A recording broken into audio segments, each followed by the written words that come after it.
بسم اللہ الرحمن الرحیم۔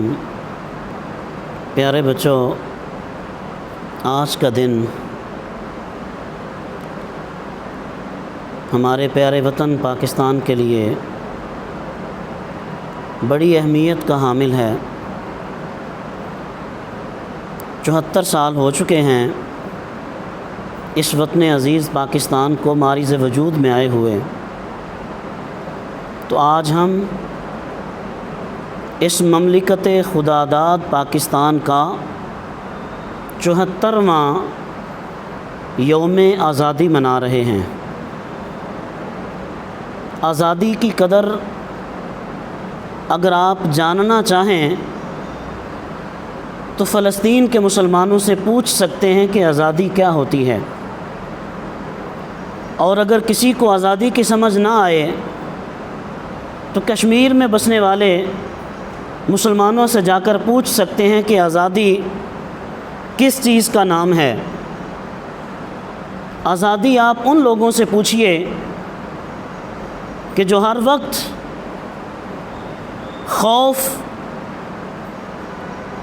اور پریشانی کی کیفیت میں اپنی زندگی کے دن پورے کرتے ہیں۔ ہندوستان میں بسنے والے مسلمانوں سے جا کر پوچھئے کہ آزادی کیا ہے، آزادی کس کو کہا جاتا ہے۔ آپ تھوڑا سا پیچھے پلٹ کے جا کے دیکھیں کہ آج سے 74 سال پہلے ہمارے آباء اور ہمارے اجداد کہ جنہوں نے اپنی انتھک محنت سے اپنی دن رات کی کوشش سے یہ وطن عزیز پاکستان حاصل کیا ہے، جب ہندوستان سے اس سرزمین پہ آئے تو راستے میں انسانوں کے خون کے دریا بہہ رہے تھے، ٹرینوں کی ٹرینیں کٹے ہوئے انسانوں سے بھری ہوئی تھی، راستے میں جتنے کنویں تھے، نہریں تھیں، صرف انسانی جسم کٹے ہوئے اس میں نظر آتے تھے۔ اور یہ قربانیاں دے کر ہمارے آباء اس وطن عزیز پاکستان کے حصول میں کامیاب ہوئے، اور آج اگر ہم اس سرزمین کو، اس مملکت کو، اس وطن عزیز کو کامیاب سے کامیاب بنانا چاہتے ہیں، ہمیں دن رات محنت کرنا ہوگی، ہمیں اس کی ترقی کے لیے تگ و دو کرنی ہوگی۔ اگر ہم اس وطن عزیز پاکستان کو کامیاب بنانا چاہتے ہیں اور ترقی یافتہ قوموں کی صف میں کھڑا کرنا چاہتے ہیں، ہمیں خود سے محنت کرنی ہوگی، ہمیں اس مملکت خداداد کے تمام اداروں کو مضبوط کرنا ہوگا، ہمیں اس اپنے وطن عزیز کے ساتھ دیانتدارانہ رویہ اختیار کرنا ہوگا، ہمیں ہر وقت اپنے اس ملک کے ساتھ مخلص رہنا ہوگا۔ تو جب ہم اخلاص کے ساتھ کام کریں گے، محنت کریں گے، کوشش کریں گے، تعلیم اور ترقی میں اپنا نام پیدا کریں گے، ہنر میں اپنا نام پیدا کریں گے، دیانتداری میں اپنا نام پیدا کریں گے، اخلاص میں اپنا نام پیدا کریں گے، اور باعزت انسانوں میں اپنا نام پیدا کریں گے، تو انشاءاللہ تعالی اللہ تبارک و تعالی ہمارے پیارے وطن پاکستان کو استحکام عطا فرمائے گا۔ ہمارے بزرگوں نے قربانی دی ہے،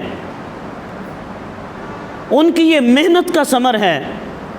حضرت قائد اعظم محمد علی جناح بانی پاکستان رحمہ اللہ، آپ نے پہلی دستور ساز اسمبلی میں خطاب کرتے ہوئے ارشاد فرمایا تھا کہ دنیا کی کوئی طاقت تمہارا مقابلہ نہیں کر سکتی اگر تم اپنے اندر 3 چیزیں پیدا کر لو: ایمان، اتحاد اور تنظیم۔ ایمان، اتحاد اور تنظیم، اگر یہ تینوں چیزیں اہل وطن پاکستانی اپنے اندر پیدا کر لیتے ہیں تو دنیا کی کوئی قوم آپ کا مقابلہ نہیں کر سکتی۔ کسی قوم میں اتنی ہمت نہیں ہے کہ وہ آپ کا مقابلہ کر سکے۔ اور قائد اعظم محمد علی جناح سے اسی زمانے میں پوچھا گیا، اے بابا قوم، آپ جس وطن کے لیے کوشش کر رہے ہیں، آپ جو ملک بنانے جا رہے ہیں، آپ بتائیے کہ آپ اس کا دستور کیسا بنائیں گے؟ حضرت قائد اعظم محمد علی جناح آپ فرماتے ہیں کہ ہمیں اس کے لیے کسی قانون سازی کی ضرورت نہیں ہے، اس لیے کہ آج سے 1400 سال پہلے قرآن کی صورت میں اللہ تبارک و تعالیٰ نے ہمیں ایک دستور العمل عطا کر دیا ہے۔ ہم جس وطن عزیز پاکستان کی کوشش کر رہے ہیں، جس مملکت خداداد کے حصول کے لیے ہم دن رات محنت کر رہے ہیں، ہمیں اس میں کسی اور کا قانون نہیں چاہیے۔ ہم اللہ تبارک و تعالیٰ کا بنایا ہوا قانون، اللہ کا عطا کردہ قانون، قرآن مقدس کو ہم قانون کی صورت میں اس وطن عزیز میں ہم نافذ کریں گے۔ یہ تھا قائد اعظم کا ویژن۔ حضرت اقبال مفکر پاکستان آپ فرماتے ہیں، یقین محکم عمل پہم محبت فاتح عالم، جہاد زندگانی میں ہیں یہی مردوں کی شمشیریں۔ یقین محکم، حضرت قائد اعظم جو بات فرماتے ہیں کہ تم 3 چیزیں پیدا کرو، حضرت اقبال بھی 3 چیزوں کی طرف رہنمائی کرتے ہیں۔ قائد فرماتے ہیں ایمان، اتحاد اور تنظیم۔ حضرت اقبال فرماتے ہیں یقین محکم عمل پہم محبت فاتح عالم، تمہارا اللہ کی ذات پر کامل یقین ہونا چاہیے۔ اللہ تبارک و تعالیٰ عزتیں عطا فرماتا ہے اور جس کو چاہے اللہ اس کو ذلت بھی دے دیتا ہے۔ اللہ تبارک و تعالیٰ احکم الحاکمین ہے، ساری قوتوں کا سرچشمہ وہی ہے، ساری حکمرانیاں اسی کے پاس ہیں۔ یقین محکم یہ بنیادی شرط ہے ایک مسلمان کے لیے، ایک پاکستانی کے لیے۔ ہمارا ایمان متزلزل نہیں ہونا چاہیے، ہمارا ایمان غیر متزلزل ہونا چاہیے۔ اللہ تبارک و تعالیٰ کی ذات پر یقین کامل ہو، یقین محکم حاصل ہو۔ اس کے بعد حضرت اقبال فرماتے عمل پہ ہمیں ہر وقت اپنے لیے، اپنی قوم کے لیے، اپنے ملک کے لیے کام کرتے رہنا چاہیے۔ وطن کی ترقی کے لیے، قوم کی ترقی کے لیے، خاندان کی ترقی کے لیے، اپنی ذات کے نکھار کے لیے ہمیں کام کرتے رہنا ہے۔ عمل پہ ہر وقت آپ نے کام اور کام کرنا ہے، آپ نے سستی نہیں کرنی، غفلت نہیں کرنی۔ ولا تہنوا ولا تحزنوا وانتم الاعلون ان کنتم مؤمنین، یہ اللہ تبارک و تعالیٰ کا بھی ارشاد کریم ہے۔ تم سستی نہ کرو، تم غم نہ کرو، اگر تم مومن ہو تو سربلندی تمہارے قدم چومے گی، کامیابی تمہارے قدم چومے گی، لیکن پہلی شرط ہے کہ تم اپنے آپ کو اہل ایمان ثابت کرو، مومن ثابت کرو۔ وانتم الاعلون ان کنتم مؤمنین، اگر تم مومن ہونا ثابت کر دیتے ہو، دنیا کی بڑی سے بڑی کامیابی تمہارے قدموں میں آ جائے گی۔ دنیا کی ساری قوتیں ایک طرف تھی، دنیا کی سپر پاور برطانیہ کہ جس کی حکومت میں سورج غروب نہیں ہوتا تھا، وہ پاکستان کی مخالف تھی۔ ہندو سارے پاکستان کے مخالف تھے۔ حضرت قائد اعظم اللہ تبارک و تعالیٰ کی ذات پر یقین کامل رکھتے ہوئے جب آپ کھڑے ہو گئے تو پھر کوئی دنیا کی طاقت قائد اعظم کو جھکا نہ سکی، قائد اعظم کو اس کے مقصد سے پیچھے نہ ہٹا سکی، قائد اعظم کو اس کی منزل سے پیچھے نہ ہٹا سکی۔ یقین محکم، آپ نے یقین پیدا کرنا ہے، اور پھر یقین حاصل کرنے کے بعد پھر آپ نے اس کے اوپر عمل کرنا ہے۔ آپ نے سستی کا مظاہرہ نہیں کرنا، غفلت کا مظاہرہ نہیں کرنا، بد دل ہو کر نہیں بیٹھنا، حالات کی ناسازگاری کا شکوہ نہیں کرنا، آپ نے کام کرنا ہے۔ شکوائے ظلمت شب سے تو کہیں بہتر تھا اپنے حصے کی کوئی شمع جلاتے جاتے۔ آپ نے اپنے حصے کا کام کرنا ہے، آپ نے محنت کرنی ہے، اور اس محنت کو ثمر اللہ تبارک و تعالیٰ نے عطا کرنا ہے۔ آپ محنت کریں، کوشش کریں، اچھے طریقے سے اپنی تعلیم حاصل کریں، تعلیم اچھی پوزیشن سے حاصل کریں، اور پھر اپنی قوم کی خدمت کریں، اپنے وطن کی خدمت کریں، اس مملکت خداداد کی خدمت کریں۔ محبت فاتح عالم، حضرت اقبال تیسری چیز کی طرف جو اشارہ کرتے ہیں، حضور نبی کریم رؤوف الرحیم صلی اللہ تعالیٰ علیہ وسلم کی محبت یہ تمہاری کامیابی کی ضامن ہے۔ اگر حضور کی محبت نہیں ہے تو کچھ بھی نہیں ہے، حضور کی محبت نہیں ہے تمہاری محنت کسی کام کی نہیں ہے، حضور کی محبت نہیں ہے تمہارا یقین کسی کام کا نہیں ہے۔ حضور نبی کریم صلی اللہ علیہ وسلم کی محبت یہ تمہاری کامیابی کی ضامن ہے، تمہارے ایمان کی محافظ ہے، تمہاری عزتوں کی محافظ ہے۔ کریم آقا صلی اللہ علیہ وسلم کی محبت اپنی زندگی میں شامل کرو۔ محبت فاتح عالم جہاد زندگانی میں ہیں یہی مردوں کی شمشیریں۔ اس زندگی کے جہاد میں اگر کوئی تلوار ہے تو یہی 3 تلواریں ہیں کہ جن کی بنا پہ انسان کامیاب ہوتا ہے، کامیابی کی منزلیں طے کرتا ہے، کامیابی کے سفر کو لے کر آگے چلتا ہے۔ تو پیارے بچوں، ہم نے آج 14 اگست کے دن یوم آزادی اس طرح نہیں منانا کہ ہم رنگ برنگے کپڑے پہن لیں، جھنڈیاں لگا لیں، جھنڈے لگا لیں، اپنے ہاتھوں پہ اپنے چہروں پہ مختلف قسم کی تصویریں بنا لیں، اور نوجوان بچے اپنے بائکس کے سلنسر اتار لیں اور یہ شور شرابہ کریں۔ یہ آزادی نہیں ہے۔ آزادی کی قدر و قیمت پوچھنی ہے تو کسی محکوم قوم سے پوچھیں۔ آزادی کی قدر و قیمت پوچھنی ہے تو جن لوگوں نے اپنا سب کچھ قربان کر دیا آپ ان سے آزادی کی قیمت پوچھیں۔ کیا آزادی ہمارے اس شور شرابے کے لیے ملی تھی؟ کیا آزادی اس لیے ملی تھی کہ ہم لوگوں کے امن کو تہہ و بالا کر دیں؟ کیا آزادی اس لیے ملی تھی ہم لوگوں کی نیندیں حرام کر دیں؟ آزادی کی قدر و قیمت پوچھنی ہے برما کے مسلمانوں سے جا کر پوچھو۔ آزادی کی قدر و قیمت پوچھنی ہے تو کسی غیر مسلم ملک میں رہنے والے مسلمانوں سے جا کر پوچھو کہ آزادی کس کو کہتے ہیں، آزادی کس کا نام ہے۔ ون ویلنگ کا نام آزادی نہیں ہے، سلنسر اتار کے پھاں پھاں کرنے کا نام آزادی نہیں ہے۔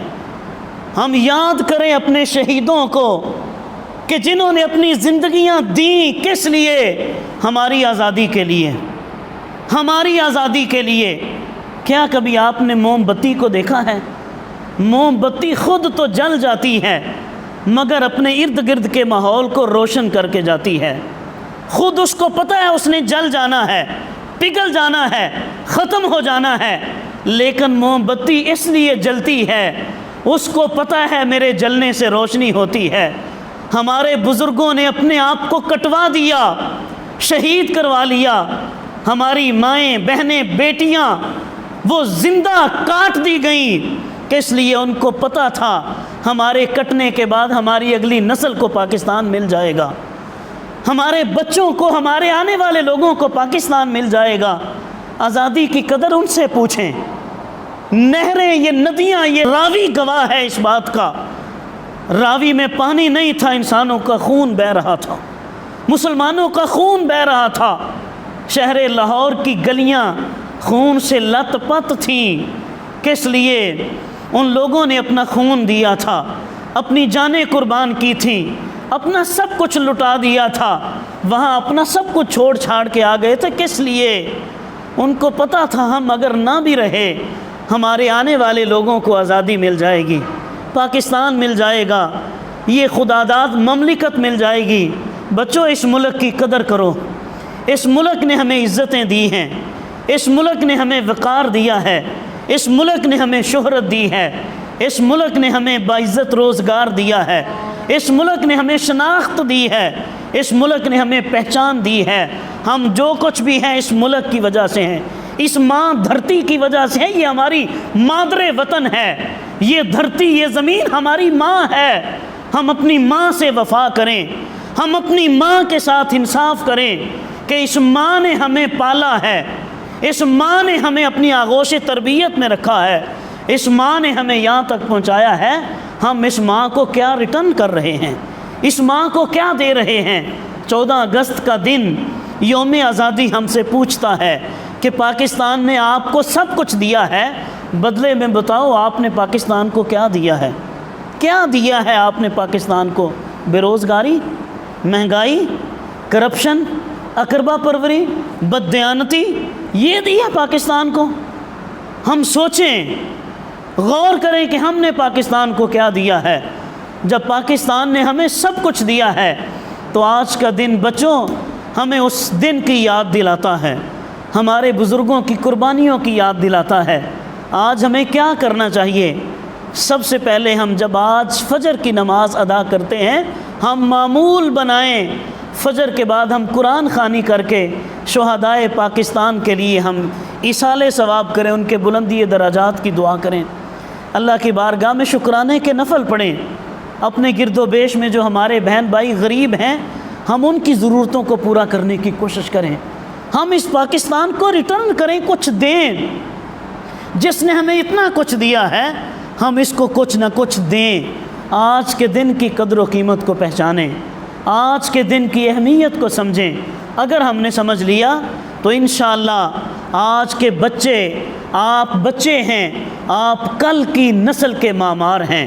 اگلے دنوں میں آپ ہی اس قوم کی باغ ڈور سنبھالنے والے ہیں۔ اس وطن عزیز پاکستان کی باغ ڈور آپ کے ہاتھ میں آئے گی۔ آپ نے اس وطن عزیز پاکستان کو عظیم تر بنانا ہے، عظیم تر بنائیں گے۔ پیارے پاکستان کو قوت قرآن سے، محبت رسول سے عظیم تر بنائیں گے پیارے پاکستان کو۔ وآخر دعوانا ان الحمد للہ رب العالمین۔